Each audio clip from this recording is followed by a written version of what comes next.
The year is 2077. Parenthood has become a consumer experience. In gleaming white clinics, prospective parents scroll through catalogs of traits, picking eye color, intelligence quotients, and athletic predispositions like they're choosing options for a new car. They call them Gen children, or Jennies. Perfect, predictable, and devoid of the genetic lottery's cruel surprises. I chose a different path. When my husband, Liam, and I decided to have a child, I wanted the real thing. I wanted my grandmother's freckles, Liam's stubborn cowlick, the beautiful, messy chaos of nature. Liam was hesitant. Alara, why risk it?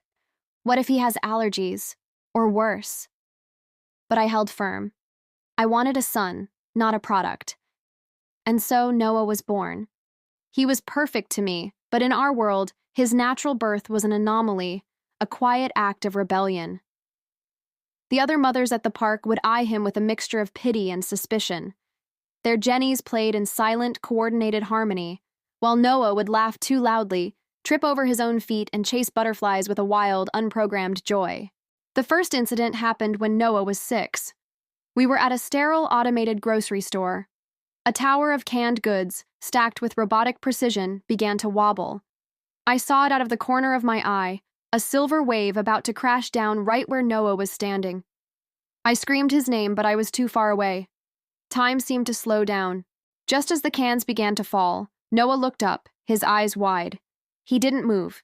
He didn't even flinch. He just looked at them. And they stopped. Mid-air. The entire tower of cans hung suspended, trembling, inches from his head. Then, as gently as falling leaves, they floated back into a perfect stack. The store's AI registered a minor seismic tremor. No one else saw what I saw. My heart hammered against my ribs. It was impossible. A few weeks later, his teacher called. Noah was on the playground, and a girl, a Jenny named Sophia, had snatched his favorite toy spaceship. According to the school's surveillance logs, Noah got upset. He stared at Sophia, his small hands clenched into fists.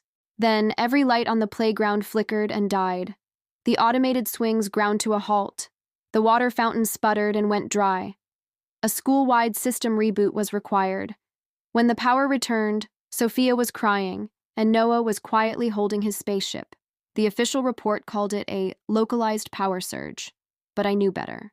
Liam tried to rationalize it. Coincidences, Alara. Freak occurrences.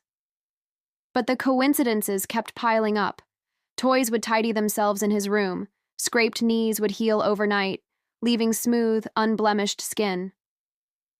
One evening, I found him in the backyard, his eyes closed, whispering to the fireflies which pulsed and swirled around him in intricate glowing patterns, a silent, luminous orchestra conducted by my son. The fear was a cold knot in my stomach. This wasn't a defect. This was something else. Something powerful. I started digging, sifting through black market data streams and encrypted medical forums. And then I found it. Whispers of the variants. Naturally born children who were developing abilities that science couldn't explain. They weren't just random mutations. They were leaps. Telekinesis, bioregeneration, technopathy. The government wasn't just selling perfection with the Gen Children program. They were trying to suppress the next stage of human evolution. They were afraid. Afraid of what they couldn't control, what they couldn't program. They built a world of perfect, predictable children to prevent the birth of children like Noah.